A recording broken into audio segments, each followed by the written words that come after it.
Sa ngalan ng Ama at ng Anak at ng Espiritu Santo. Amen. Sumayin niyo po ang Panginoon. At sumaiyo rin. Mga minamahal kong mga kapatid, aminin po natin ang ating makasala at mga pagkukulang upang tayo po ay maging karapat-dapat na gumanap sa banal na pagdiriwang na ito. Inaamin ko sa makapangyarihang Diyos at sa inyong mga kapatid na lubha ako nagkasala sa isip, sa salita at sa gawa at sa aking pagkukulang. Kaya isinasamo ko sa mahal na Birheng Maria, sa lahat ng mga anghel at mga banal, at sa inyong mga kapatid, na ako ipanalangin sa Panginoong ating Diyos. Kawan po tayo ng makapangyarihang Diyos. Patawarin po tayo sa ating makasalanan. Patnubayan po tayo sa buhay na walang hanggan. Amen.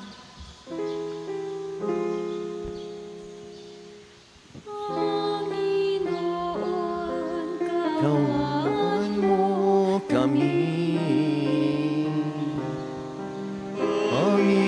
Panginoon, kawan mo kami. Kristo, kawan mo kami. Kristo,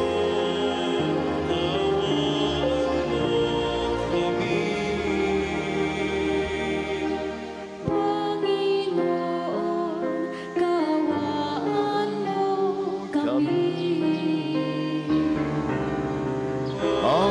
Panginoon, kawan mo kami.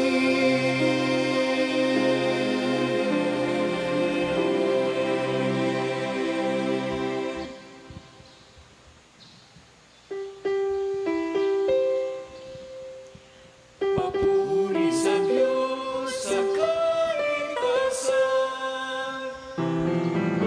At sa lupa'y kapayapaan, sa Mga tao kinulugdan niya, pinupuri ka namin. inarangal ka namin, inasambok ka namin, pinagbubunyi ka namin, isasalamatan ka namin, dahil sa dakila mo ang king kapurihan. Panginoong Diyos, hari ng langit, Diyos amang makapangyarihan sa lahat. Panginoong Jesucristo, bugtong na anak, Panginoong Diyos, Kordero ng Diyos, anak ng Ama.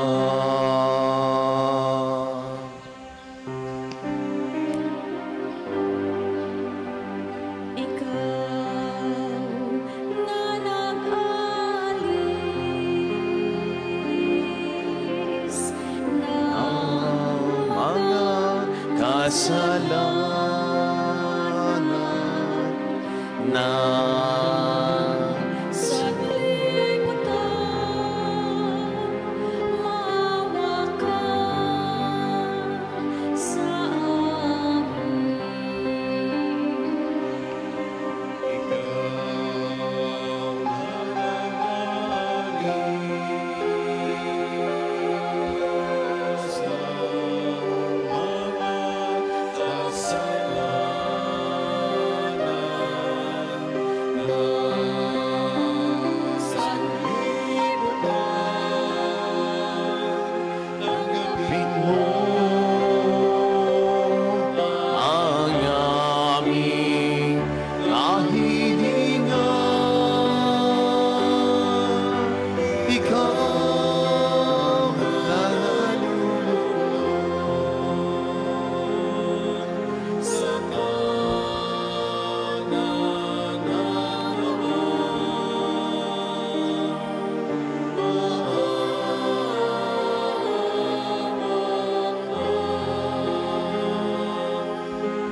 sa amin.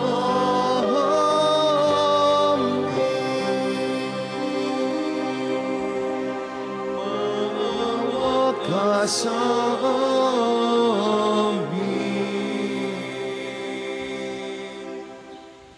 sapagkat ikaw lamang ang banal, ikaw lamang ang Panginoon, ikaw lamang, Jesucristo, ang kataas-taasan, kasama ng Espiritu Santo,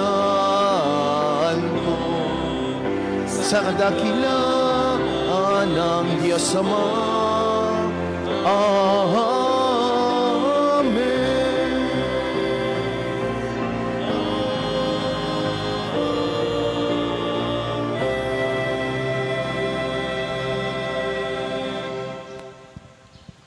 Manalangin po tayo. Ama naming makapangyarihan, ang iyong pinakadakilang magagawa ay magpatawad at ang iyong laging pinakikita ay pagkahabag. Padaluyin mo sa aming walang humpay ang kagandahan loob mong sa aming indilaan upang sa pagkakamit namin sa pangako mong bigay, kami gawin mong kasalo sa pagkakalob mo sa kalangitan sa pamamagitan ni Jesucristo kasama ng Espiritu Santo magpasawalang hanggan. Amen.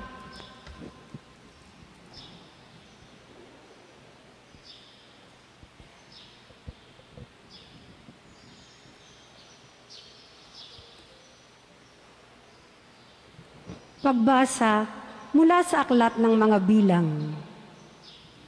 Noong mga araw na iyon, ang Panginoon ay bumaba sa anyo ng ulap at kinausap nga si Moises.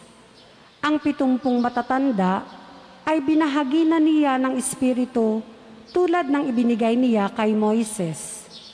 Sila'y napuspos ng kapangyarihan at nagpahayag noon, ngunit hindi na nila inulit. May naiwang 2 matandang lalaki sa kampamento. Eldad ang pangalan ng isa, at yaong isa'y Medad. Tinawag silang kasama ng 70, ngunit hindi sumama. Gayunman, binahaginan din sila ng Espiritu ng Panginoon, kaya sila'y nagpahayag na roon. Nakita pala sila ng isang binata, at patakbo itong nagpunta kay Moises. Sinabi niya, sina Eldad at Medad ay nagpapahayag sa kampo. Dahil dito, sinabi ni Josue na anak ni Nun at katulong ni Moises, bakit din ninyo sila sawayin? Ngunit sinabi ni Moises, nangangamba ka bang ako'y mababawasan ng karangalan? Mas gusto ko ngang maging propeta ang lahat ng Israelita at mapuspos ng Espiritu ng Panginoon. Ang salita ng Diyos. Salamat sa Diyos.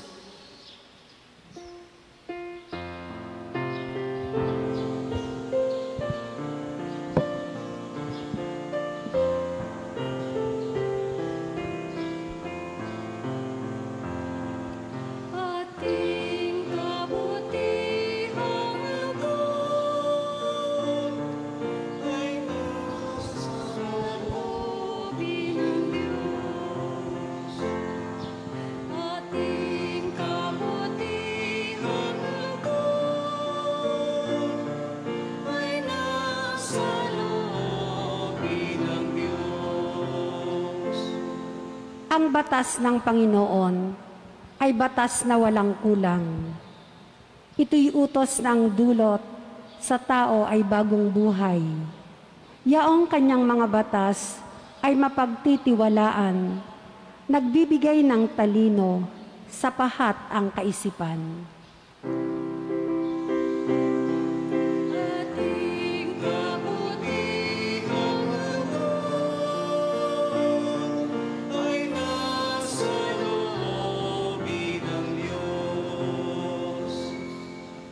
Yaong paggalang sa poon ay marapat at mabuti. Isang banal na tungkulin na iiral na parati. Pati mga hatol niya'y matuwid na kahatulan. Kapag siya ang humatol, ang pasya ay pantay-pantay. Ating kabutihang loob ay nasa loobin ng Diyos. Ang utos mo, Panginoon, sa alipin mo at lingkod, ay mayroong gantimpala kapag aking sinusunod. Walang taong pumupuna sa gawa ng hindi angkop, kaya ako ay iligtas sa lihim na gawang buktot. Ating kabutihang loob ay nasa loobin ng Diyos. Ang lingkod mo ay iligtas sa hayag ng kasalanan, at huwag mo pong itutulot na ako ay pagharian. Mamumuhay akong ganap na wala ng kapintasan. Ako'y lubos na lalaya sa kuko ng kasalanan. Ating kabutihang loob ay nasa loobin ng Diyos.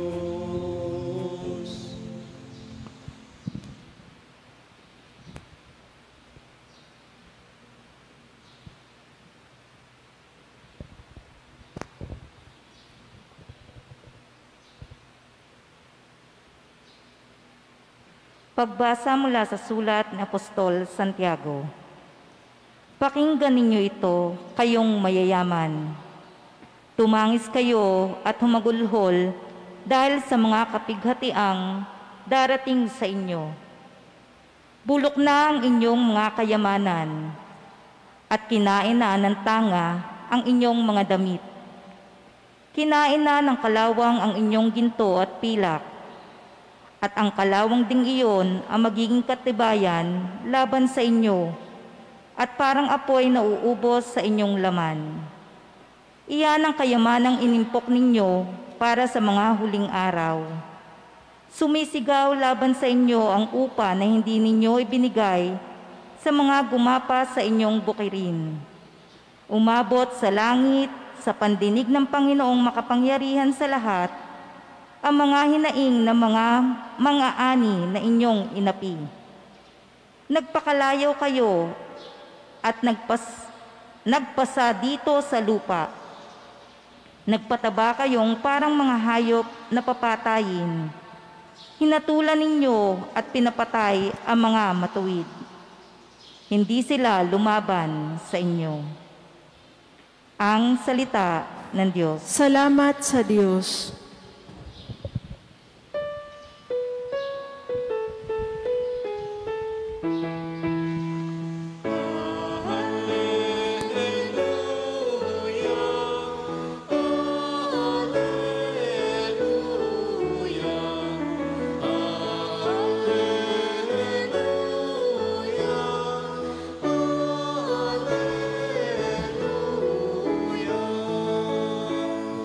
Amang Diyos ni Jesucristo,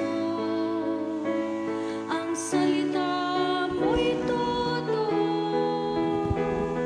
Kami ay papanalin mo.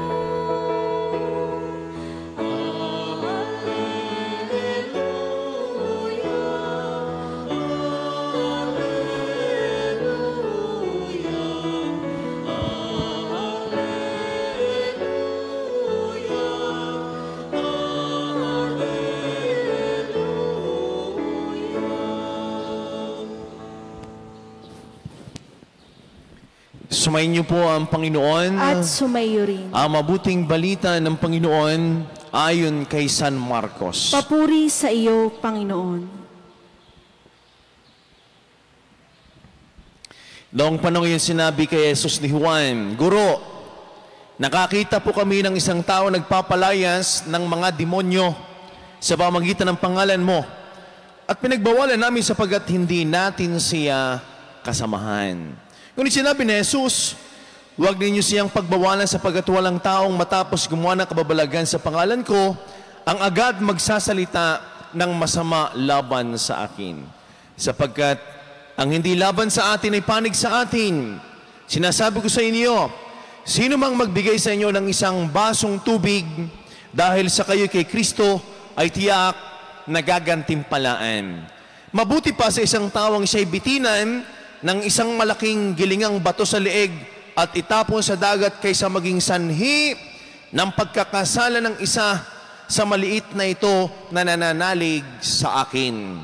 Kung ang kamay mo ang nagiging sanhi ng iyong pagkakasala, putulin mo. Mabuti pa ang mapunta ka sa langit ng putol ang isang kamay kaysa may dalawang kamay na mahulog ka sa impyerno sa apoy na hindi mamamatay. Kung ang paa mo ang naging sanhi ng iyong pagkakasala, putulin mo. Mabuti pang mapunta ka sa langit ng putol ang isang paa kaysa may dalawang paa na mahulog ka sa impyerno. At kung ang mata mo ang naging sanhi ng iyong pagkakasala, dukitin mo. Mabuti pa ang pumasok ka sa karin ng Diyos ng bulagang isang mata kaysa may dalawang mata na mahulog ka sa impyerno, do'y hindi mamamatay ang mga uod na kumakain sa kanila at hindi mamamatay ang apoy.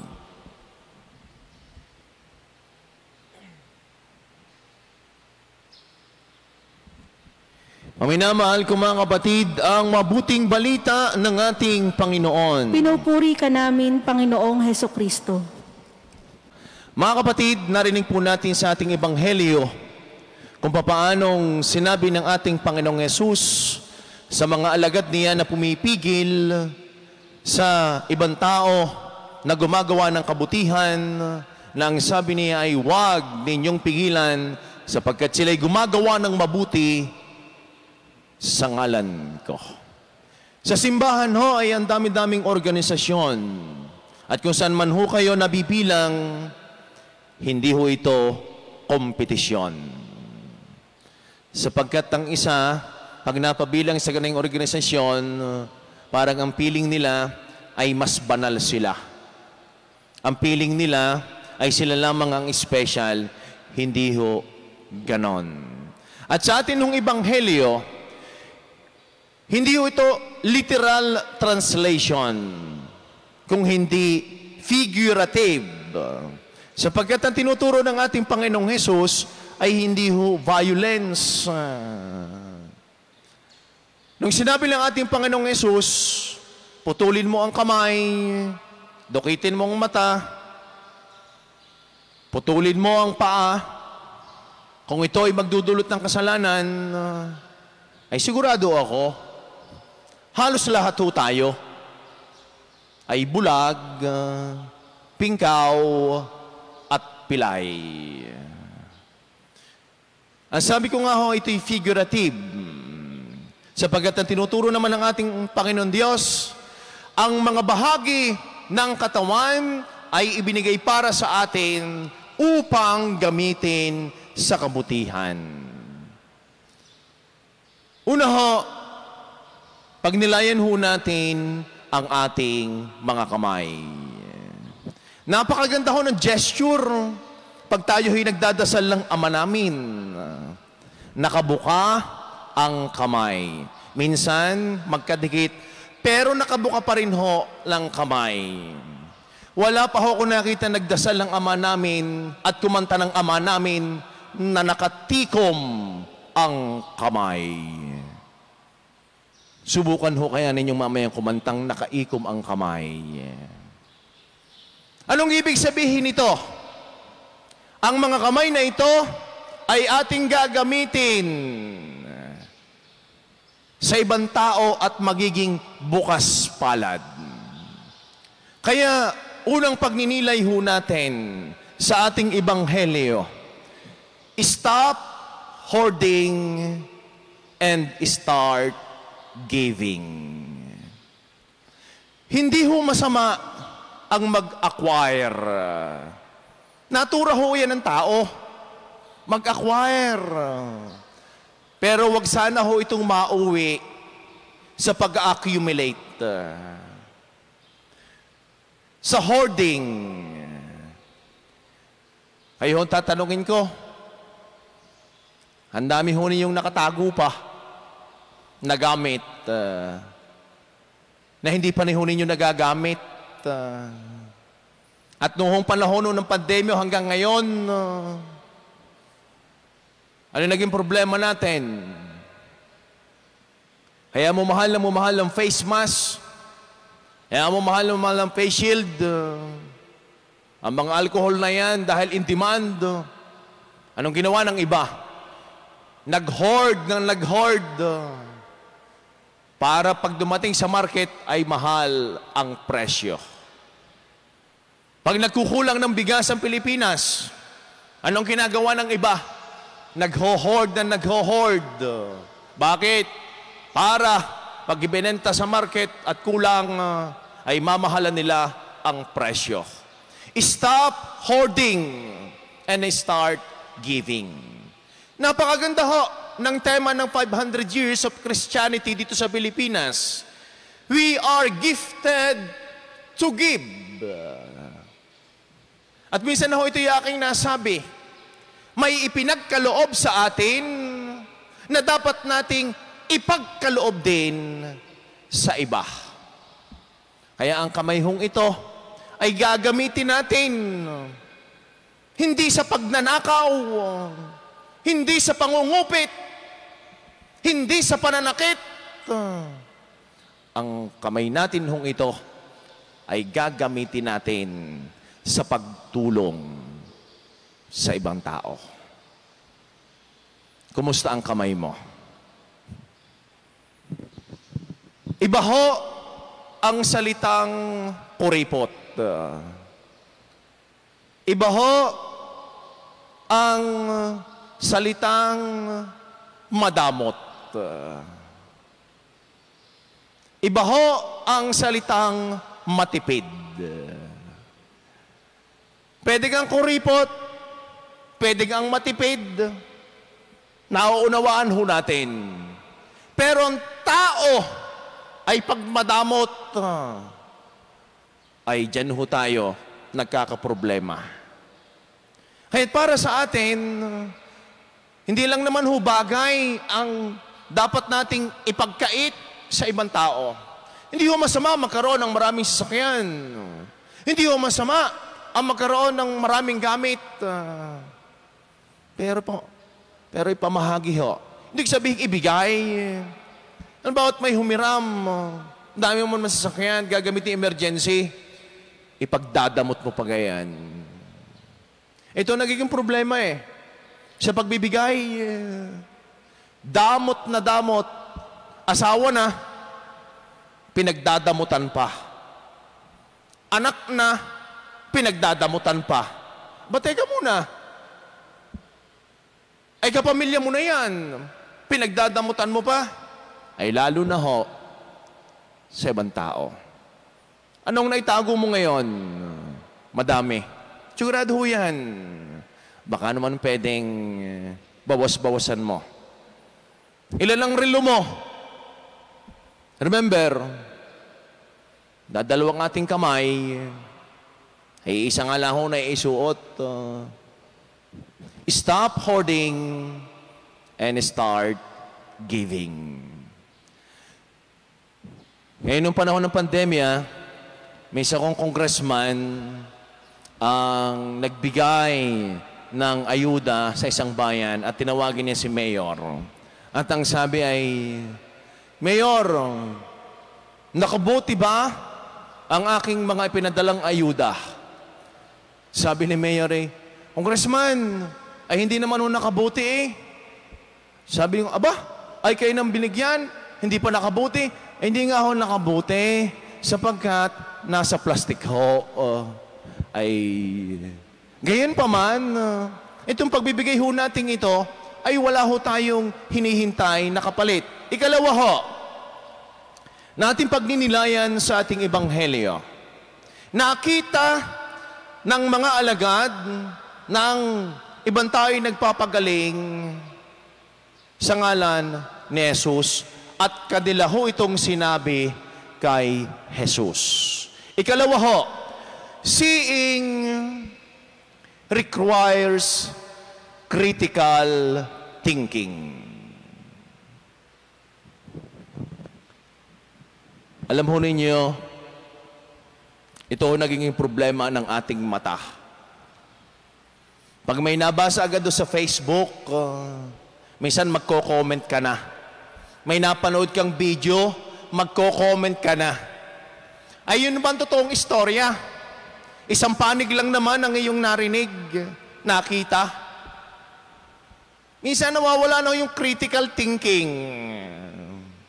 Minsan ho, hindi na ho tayo nag-iisip. Basta kung ano lamang makita ng ating mga mata, ay iyon na.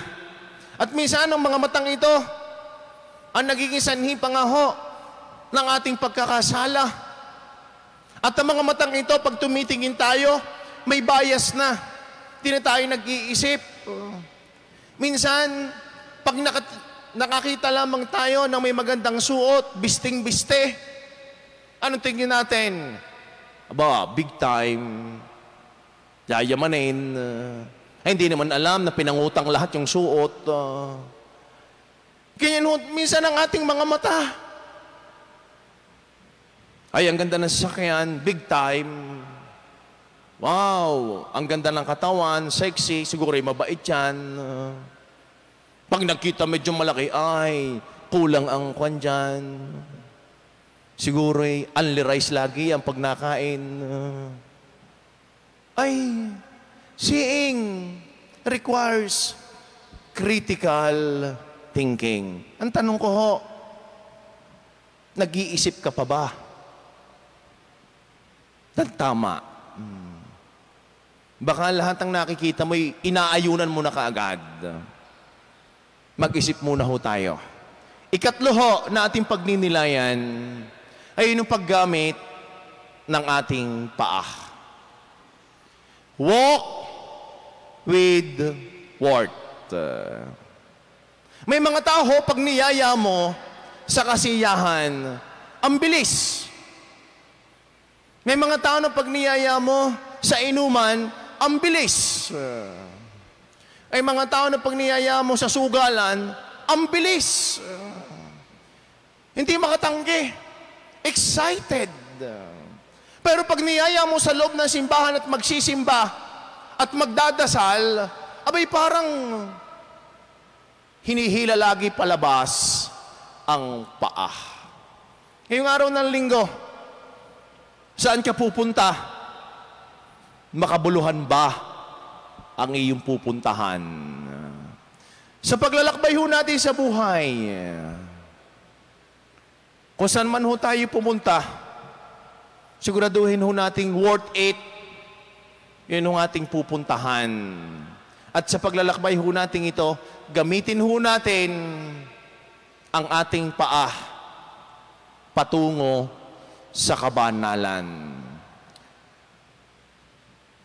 May our walk leads to holiness. Sumasampalataya ako Sa Diyos amang makapangyarihan sa lahat, na may gawa ng langit at lupa, sumasampalataya ako kay Hesukristo, iisang anak ng Diyos, Panginoon nating lahat. Nagkatawan tao siya, lalang ng Espiritu Santo, ipinanganak ni Santa Maria Birhen, pinagpakasakit ni Poncio Pilato, ipinako sa krus. Ang anak mo na aming Panginoon. Amen.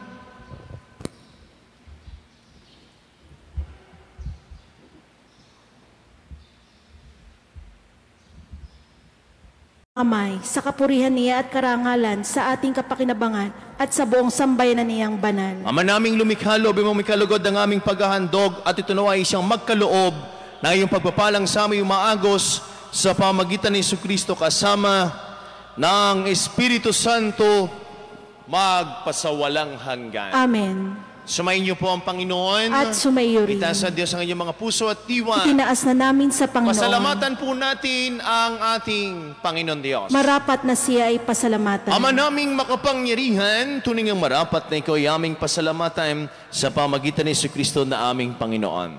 Siya ay naging kapwa naming maasahan upang may mangunang umako sa pananagutan dahil hangad mo magbagong kinamihas ng pagkakanya-kanya ng sangkatauhan. Bunga ng pagtitiis, siya ay nanaig at ang kamatayan ay kanyang nalupig, kaya't siya ang aming daan para aming masapit ang iyong tapat at maasahang pag-ibig. Kaya, kaysa ng mga anghel na nagsisiawit ng papuri sa iyo ng walang humpay sa kalangitan, kami po'y nagbubunyi sa iyong kadakilaan.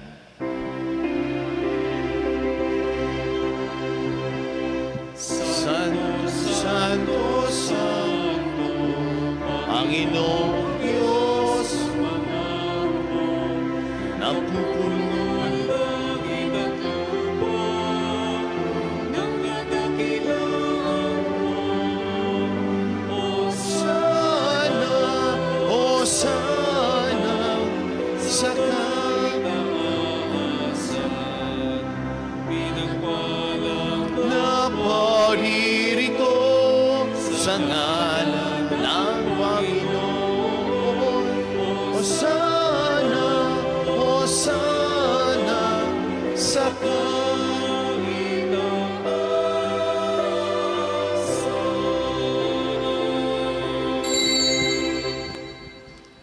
Ama naming banal, ikaw pong bukal ang tanang kabanalan, kaya't sa pamagitan ng iyong Espiritu, ng iyong banal na mga kaloob na ito upang para sa amin, ay maging katawan ng tugo ng aming Panginoong Jesucristo.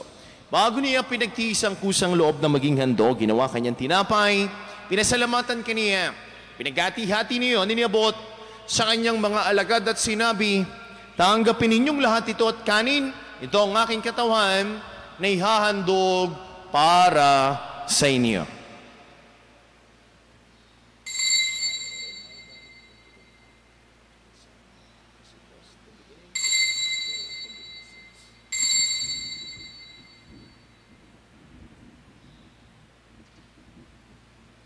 Kaya hindi naman nung matapos ang hapunan, hinawakan niyang kalis, muli kanyang pinasalamatan.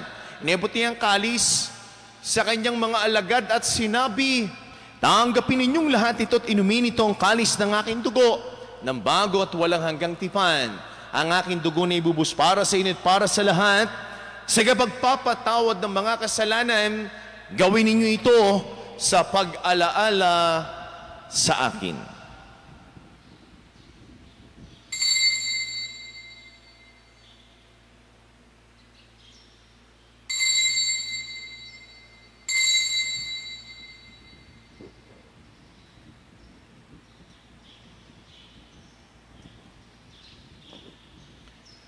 Ang misteryo ng pananampalataya. Sa krus at pagkabuhay, kami lubos mong tunay. Pong Jesus naming mahal, iligtas mo kami naman, ngayon at magpakailanman. Ngayon magpakailanman. Ama, ginagawa po namin ngayon ang pag-alaala sa pagkamatay at muling pagkabuhay ng iyong anak. Kaya tinialay po namin sa iyo ang tinapay na nagbibigay buhay at ang kalis na nagkakaloob ng kaligtasan. Kami po'y nagpapasalamat dahil kami yung minarapat at tumayo sa harap mo para maglingkod sa iyo. Sinasamo po namin kami magkakasalo-salo sa katawan at tugon ni Kristo ay mabuklod sa pagkakaisa sa pamagitan ng Espiritu Santo. Ama, lingapin mo ang simbahang laganap sa buong daigdig. Puspusin po kami sa iyong pag-ibig ay San Francisco naming Santo Papa at ni Gilbert naming Arsobispo at ng lahat ng mga kaparian. Alalahanin mo rin po ang mga kapatid naming nahimlay na. Na may pag-asa pong sila'y muling mabubuhay, hindi ng lahat ng mga pumanaw. Kawaan mo po sila patuloyin sa iyong kaliwanagan. Kawaan mo pagindapatin kaming lahat na makasalo sa iyong buhay na walang wakas. Kaysa ng mahal na Birheng Maria, Ina ng Diyos, ni pong San Jose na ating din patron. Kaysa ng lahat ng mga apostol, San Jose Marelo, San Lorenzo Ruiz, at ng lahat ng mga banal na namuhay dito sa daigdig ng kalugod-lugod sa iyo, may pagdiwang nawa po namin ang pagpupuri sa kararangal mo sa pamamagitan ng iyong anak na aming Panginoong Jesucristo. Sa pamamagitan ni Kristo, kasama niya at sa Kanya, ang lahat ng parangal at papuri sa Diyos sa makapangyarihan, kasama ng Espiritu Santo, magpasawalang hanggan.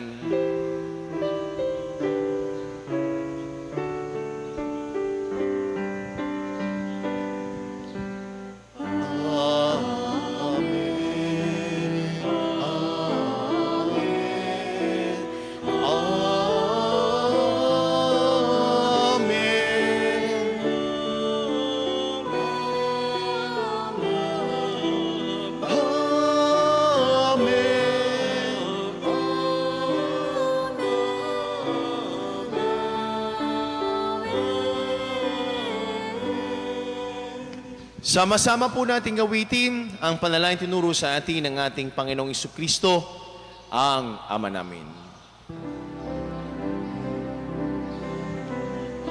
Ama namin, sumasalangit ka,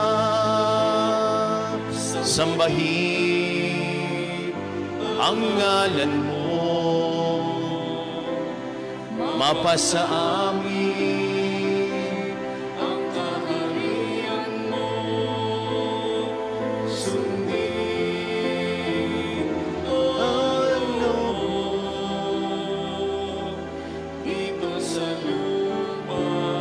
para ng sa langit. Bigyan mo kami ngayon ang aming kakain sa araw-araw. At patawarin mo kami sa aming kasalanan para ng pagpapatawad namin sa nagkakasala sa amin, at huwag mo kami ipahintulot sa kundi anihan mo kami sa lahat ng masama. Hinihiling po namin kami ay adya sa lahat ng masama, pagkalooban po ng kapayapaan, araw-araw iligtas sa kasalanan at ilayo sa lahat ng kapahamakan. Samantalang aming pinananabikan ng dakilang araw ng pagpapahayag ng tagapagligtas naming si Hesu Kristo.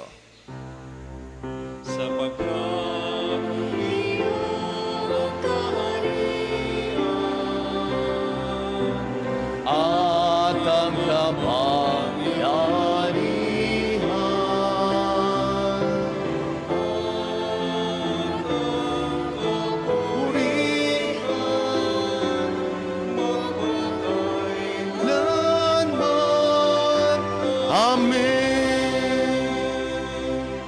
Panginoong Jesucristo, sinabi mo sa iyong mga apostol, kapayapaan ang iniiwan ko sa inyo. Ang aking kapayapaan ang ibinibigay ko sa inyo. Tungayan mo ang aming pananampalataya at huwag po ang aming mga pagkakasala. Pagkaloob po kami ng kapayapaan at pagkakaisa ayon sa iyong kalooban, kasama ng Espiritu Santo magpasawalang hanggan. Amen. Ang kapayapaan po ng Panginoon ay lagi nang sumainyo. At sumayo rin. Maminamahal ko mga kapatid, magbigayan po kayo ng kapayapaan sa bawat isa. Peace be with you po sa inyong lahat.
Minamahal kong mga kapatid, ito ang kordero ng Diyos, itong Kristong muling nabuhay. Siya nagalis sa mga kasalanan ng sanlibutan. Mapalad po tayong lahat ng mga inanin sa kanyang banal na pigi. Panginoon, hindi ako karapat-dapat na magpatuloy sa iyo, ngunit sa isang salita mo lamang ay gagaling na ako. Ang katawan ni Kristo. Amen.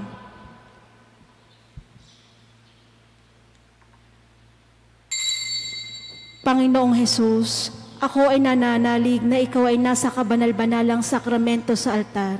Iniibig kita ng higit sa lahat at minimithi kong tanggapin ka sa parang espiritual dahil hindi ko kayang tanggapin sa panahon ngayon ang iyong katawan at dugo sa banal na sakramento.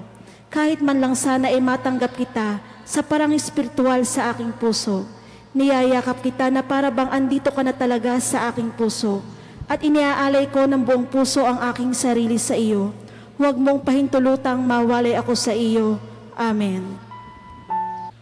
Manalangin po tayo. Ama naming mapagmahal, ang aming banal na pangginabang ay magdulot nawa ng kagalingan sa aming katauhan upang kami makatambal sa kaluwalhatian ng aming nilalahukan sa tiniis na kamatayan na aming ngayong pinahayag sa ginanap na pagdiriwang sa pamagitan ng Jesucristo kasama ng Espiritu Santo magpasawalang hanggan. Amen. Bago po ang final blessings, ay nais ko po sa inyong ibahagi ang isa ho napakagandang panalangin ni Saint Teresa of Avila tungkol ho sa mga bahagi ng ating katawan. Christ has no body but yours, no hands, no feet on earth but yours. Yours are the eyes with which He looks compassion on this world. Yours are the feet with which He walks to do good. Yours are the hands which He blesses all the world. Yours are the hands, you are the feet.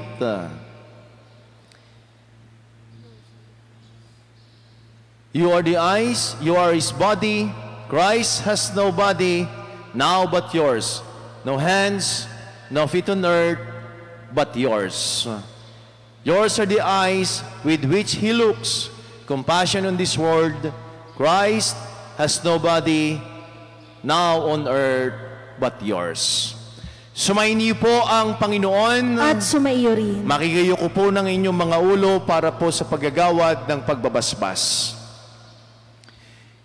Ilayo nawa kayo sa lahat na makapipinsala at pagpalain nawa kayo ng bawat mabuti at ganap na kaloob ng Diyos ngayon at magpasawalang hanggan. Amen. Pamalagay nawa niyang nananahan ng kanyang salita sa inyong kalooban at puspusin nawa niya kayo ng kaligayahang walang hanggan.